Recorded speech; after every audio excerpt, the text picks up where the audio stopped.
بسم اللہ الرحمن الرحیم۔ عزیز طلباء کرام، السلام علیکم ورحمۃ اللہ وبرکاتہ۔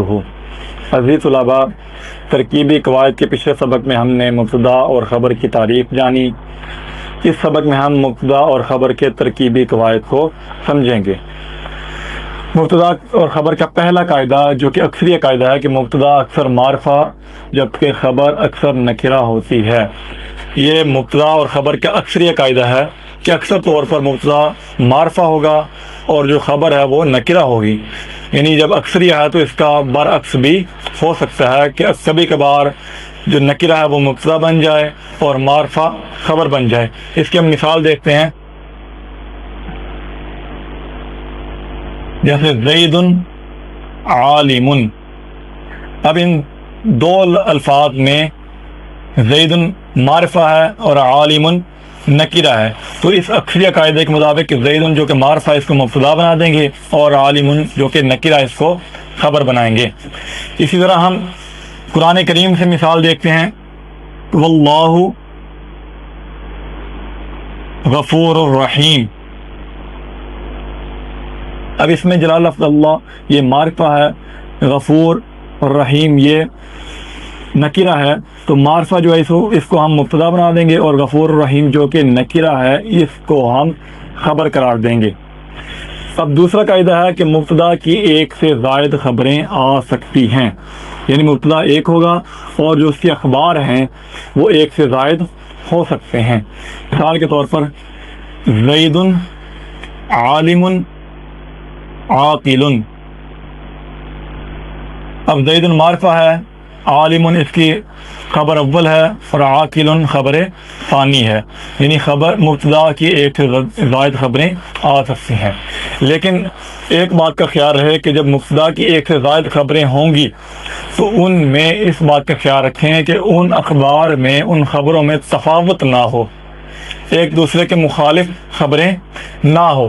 جیسے زید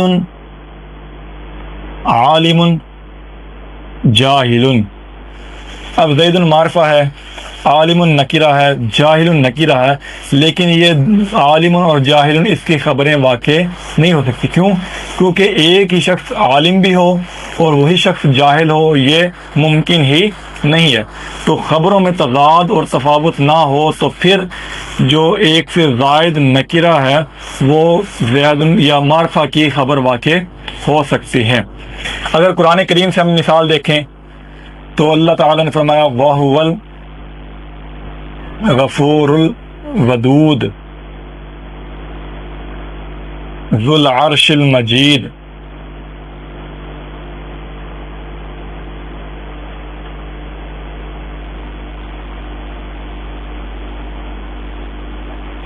وَهُوَ الغفور الودود ذو العرش المجید۔ اب ہوا ضمیر معرفہ ہے تو یہ مبتدا بن جائے گا، الغفور الودود یہ بھی اس کی خبر اول بنے گی، الودود خبر ثانی بنے گی اور ذو العرش المجید اس کی خبر ثالث بنے گی۔ تو معلوم یہ ہوا کہ مبتدا کی ایک سے زائد خبریں آ سکتی ہیں۔ تیسرا قاعدہ ہم پڑھتے ہیں مبتدا اور خبر کا، وہ قاعدہ کیا ہے کہ جب دو معرفہ اسم اکٹھے آ جائیں، یعنی کسی کلام میں، کسی جملے میں دو معرفہ اسم اکٹھے ہوں، پھر کی دو صورتیں ہیں، مفہوم مکمل ہوگا یا نہیں۔ یعنی جب دو معرفہ اسم ایک کلام میں، ایک جملے میں اکٹھے آئے تو ان سے مفہوم مکمل ہوگا یا نہیں۔ اگر مفہوم مکمل ہو تو ان کو ہم مبتدا اور خبر بنا دیں گے، اگر مفہوم مکمل نہ ہو تو پھر یا تو وہ بدل بنے گا یا وہ صفت بنے گی۔ مثال دیکھتے ہیں، اللہ الہنا۔ اب اس میں جلال لفظ اللہ یہ بھی معرفہ، الہنا مضاف مضاف الیہ مل کر یہ بھی معرفہ۔ جب دونوں معرفہ جمع ہو گئے اور ان دونوں معرفہ سے ہمیں مفہوم اور معنی مکمل حاصل ہو رہا ہے، یعنی اللہ الہنا، اللہ ہمارا الہ ہے، معبود ہے۔ اسی طرح آدم ابونا، آدم علیہ السلام ہمارے باپ ہیں۔ ان سے جب معنی مکمل ہو رہا ہے تو آپ ان میں سے کسی کو بھی معرفہ مبتدا بنا دیں اور دوسرے کو خبر بنا دیں، چاہے اس میں جل لفظ اللہ کو مبتدا بنائیں یا الہنا کو مبتدا قرار دیں۔ اسی قاعدے کی مثال قرآن کریم سے دیکھتے ہیں تو اللہ تعالیٰ نے فرمایا اللہ الصمد. اب اس میں جلال لفظ اللہ یہ بھی معرفہ، الصمد یہ بھی معرفہ، تو اس سے ہمیں مفہوم بھی مکمل مل رہا ہے. تو اس میں سے کسی کو بھی آپ مبتدا بنانا چاہیں بنا دیں اور دوسرے کو خبر قرار دیں. اب دوسری بات یہ ہے کہ جب دو معرفہ اسم اکٹھے ہوں لیکن ان کا مفہوم اور معنی مکمل نہ ہو تو پھر کیا کریں گے؟ پھر دو صورتیں بنیں گی، یا تو ہم اسے بدل بنائیں گے یا پھر صفت قرار دیں گے. جیسے جاءنی اخو کا زید، اسی طرح النوع الاول. اب اس مثال میں دیکھیں کہ اخو کا یہ بھی معرفہ، زید یہ بھی معرفہ، لیکن ان دونوں معرفہ سے ہمیں مفہوم اور معنی مکمل طور پر حاصل نہیں ہو رہا. اخو کا زید تیرا بھائی، اس سے مفہوم مکمل نہیں ہوا تو اس زید کو ہم بدل قرار دیں گے. اور النوع الاول، النوع یہ بھی معرفہ، الاول یہ بھی معرفہ، لیکن ان سے مفہوم اور معنی مکمل طور پر ہمیں حاصل نہیں ہو رہا، جو مقصود ہے وہ نہیں مل رہا. النوع الاول یعنی پہلی نوع، کس چیز کی پہلی نوع، کسی صورت میں بھی ہمیں مقصود حاصل نہیں ہو رہا تو پھر اس کو ہم موصوف قرار دیں گے اور الاول کو صفت قرار دیں گے. اسی طرح ہم مبتدا اور خبر کا قاعدہ نمبر 4 دیکھتے ہیں. وہ قاعدہ کیا ہے کہ ضمیر مرفوع منفصل ہمیشہ مبتدا ہوتی ہے. ضمیر مرفوع منفصل، لیکن بشرط یہ کہ وہ ضمیر تاکید اور فصل نہ ہو. یعنی جو ضمیر مرفوع منفصل ہے اگر وہ ضمیر تاکید اور ضمیر فصل نہیں ہے تو پھر وہ ہمیشہ مبتدا بنے گی. اس کی مثال دیکھتے ہیں کہ هو اللہ احد. اب ضمیر مرفوع منفصل کلام کے شروع میں واقع ہوئی، اس کے بعد اللہ احد، یہ ضمیر مرفوع منفصل مبتدا بن جائے گی اور اس میں جلال لفظ اللہ یہ کلام بن کر، یہ جملہ بن کے اس کی خبر واقع ہوگا. اب یہاں پر جو کہا کہ بشرط یہ کہ وہ ضمیر تاکید اور ضمیر فصل نہ ہو، تو ضمیر تاکید اور ضمیر فصل کیسے کہتے ہیں اس چیز کو ہم جانتے ہیں. ضمیر فصل وہ ضمیر جو مبتدا اور خبر کے درمیان واقع ہو، اسے ضمیر فصل کہتے ہیں. وہ ضمیر جو مبتدا اور خبر کے درمیان واقع ہو، جیسے اولئک هم المفلحون. اب یہاں پر اولئک یہ مبتدا ہے، المفلحون خبر ہے. مبتدا اور خبر کے درمیان یہ واقع ہونے والی ضمیر یہ ضمیر فصل قرار پائے گی. اب اس کی ترکیب کیسے کریں گے؟ ترکیب کرنے کے 2 طریقے ہیں. اولئک مبتدا، ہم ضمیر کو ضمیر فصل قرار دیں اور ترکیب میں کچھ بھی نہیں بنے گا. المفلحون خبر بن جائے گی، مبتدا اپنی خبر سے مل کر جملہ اسمیہ خبریہ واقع ہوگا. دوسری ترکیب یہ ہے اولئک مبتدا اور ہم ضمیر مرفوع منفصل، یہ اس قاعدے کے مطابق اسے ہم مبتدا قرار دے دیں گے اور المفلحون خبر بنے گی. مبتدا اپنی خبر سے مل کر جملہ اسمیہ خبریہ ہو کر اولئک مبتدا کی خبر واقع ہوگا. مبتدا اپنی خبر سے مل کر جملہ اسمیہ خبریہ بنیں گے. اب دوسری ضمیر جو ہے ضمیر تاکید. ضمیر تاکید کسے کہتے ہیں؟ ضمیر تاکید وہ ضمیر جو اس میں ظاہر اور ضمیر مستتر کی تاکید میں واقع ہو.